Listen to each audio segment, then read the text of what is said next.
We start with two cases, and we move on to some other things here. I hope you had a good weekend. We start with Luigi Mangione, 26 years old. Upper class, went to a $40,000 a year boys' school, went to University of Pennsylvania, had a problem with healthcare companies, the healthcare industry. Before we get into some of these details, he being the one who executed UnitedHealthcare CEO Brian Thompson, you know, the media is, allegedly so. Yeah, they have him 1,000 different ways. I talk about this all the time on this program. The dehumanization of Donald Trump, the dehumanization of millions of people who support Donald Trump, the dehumanization of entrepreneurs and capitalists and, yes, CEOs, the dehumanization of Jews and evangelical Christians. Our culture has gotten very dark because the left controls it, our media and so forth. It troubles me to no end when conservatives talking as populists sound like Bernie Sanders talking as a Marxist. You've heard me talk about this on this program, right? You've heard me even confront one or two of our friends and say, why do you sound like Bernie Sanders? We're not Marxists and we're not socialists. We don't hate the private sector. We don't hate entrepreneurs and businesses of various sizes. We look at each one and we make a decision about each one. That's the way we work. Those of us who actually care. And so this CEO, Brian Thompson, he has a family. He has a couple of kids and a wife.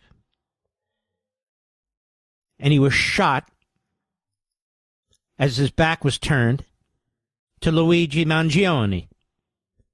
Apparently hit him in the leg and then stood over him and put 2 more bullets in him.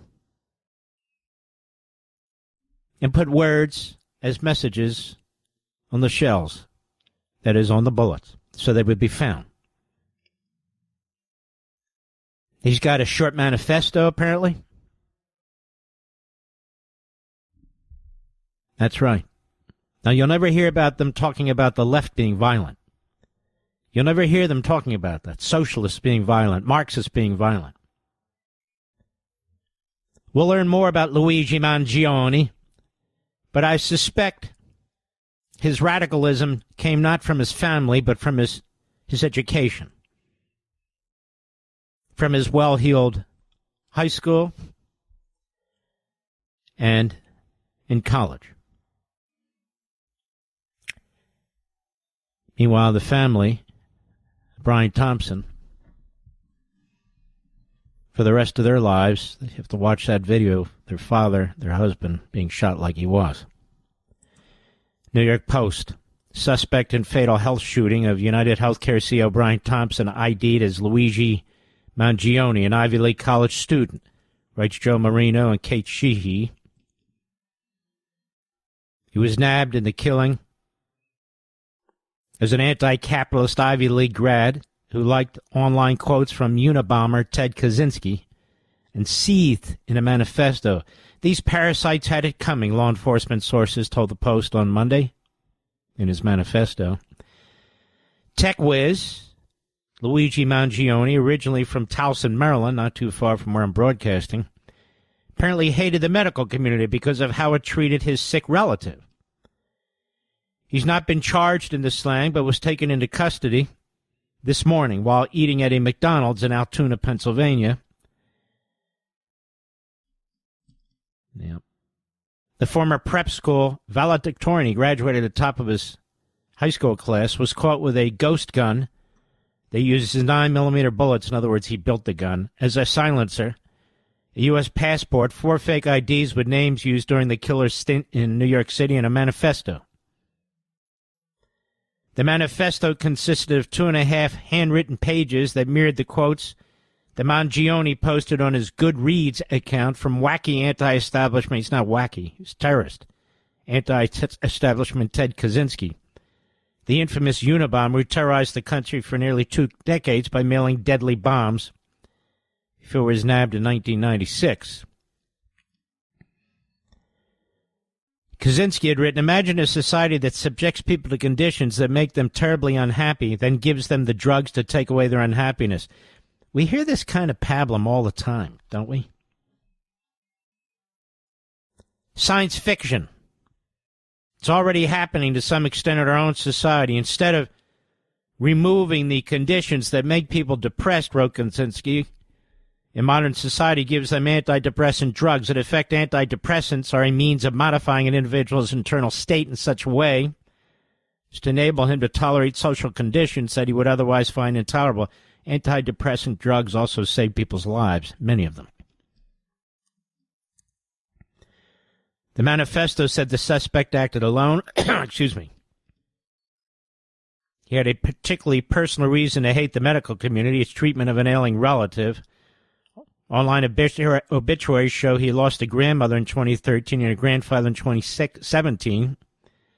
And his LinkedIn page indicates he once worked at an assisted living facility for the elderly for a few months in 2014 while still in high school. It's unclear if he has yet made any statements to cops. It's not unclear now. He's not talking at all. He didn't even ask for a lawyer as of right now. He's not talking. Mangione also subscribed to anti-capitalist climate change causes, according to law enforcement sources, citing online activity gleaned by authorities. Excuse me. If anything, he's a Democrat, wouldn't you say, Mr. Producer? Or worse. Mangione was valedictorian of his 2016 high school graduating class at Gilman School in Baltimore, where he played soccer, according to online sites. High school tuition, $40,000 a year. Said at the time he graduated, he planned to seek a degree in artificial intelligence, focused on the areas of computer science, cognitive science at the University of Pennsylvania. He graduated cum laude from the private Ivy League institution in Philadelphia with a Bachelor of Science in Engineering, Computer and Information Science in 2020, according to his LinkedIn profile. Here's another one of these guys, highly educated, highly intelligent, and highly nuts. Yep. He also completed a Master of Science in Engineering and Computer and Information Science at the University of Pennsylvania. His LinkedIn suggests he is a data engineer at a car company based in California, though he lists his current home as Honolulu, Hawaii. The state of the country's government and economy were apparently on his mind. He reposted a Wall Street Journal article on Facebook in 2019 titled, Obstacle to Deficit Cutting, a Nation on Entitlements. His Facebook account, which did not have any recent postings, said he is co-founder of AppRoar Studios, self-described as an app development startup founded to provide the simplest and most engaging gaming experience, and other information that's of no consequence. I've got to get to a lot of stuff tonight, Syria and so forth. Donald Trump will meet the depressed. But one thing at a time.